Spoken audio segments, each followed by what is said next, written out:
Hi friends, இப்போ நம்ம தக்காளி வேர்க்கடலை சட்னி வச்சு சட்னி பண்ணலாம் ஃப்ரெண்ட்ஸ். கடாய் வச்சு எண்ணெய் ஆட் பண்ணிக்கோங்க. ஃபஸ்ட்டு சட்னியை தாளிச்சிடலாம். கடுகு ஆட் பண்ணிக்கோங்க. பொரிவிட்டோம் நல்லா. இதில் சீரகம் ஆட் பண்ணிக்கோங்க. பெருங்காயம் ஆட் பண்ணிக்கோங்க. கருவேப்பிலை.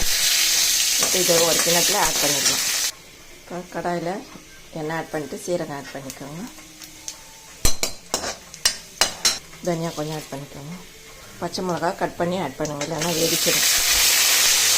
இதை மூணுத்தையும் நல்லா வதங்கட்டும். கொஞ்சமாக மிளகு ஆட் பண்ணிக்கோங்க.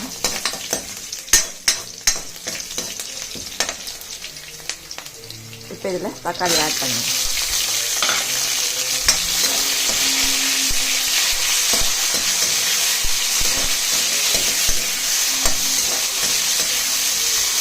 இப்போ இதை தட்டு போட்டு மூடிடலாம். அப்போ தான் தக்காளி நல்லா வதங்கும். இப்போ இதில் புளி ஆட் பண்ணிக்கோங்க. உப்பு ஆட் பண்ணிக்கோங்க. இப்போ இதை தரைஞ்சே விட்டுட்டு இது ரெண்டும் நல்லா வதங்கட்டோன்ட்டு ஆட் பண்ணிக்கோங்க.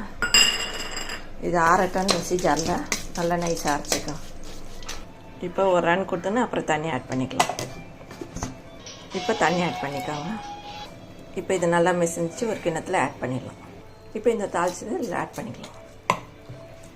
இது இட்லிக்கு தோசைக்கு செம்ம டேஸ்ட்டாக இருக்கும்.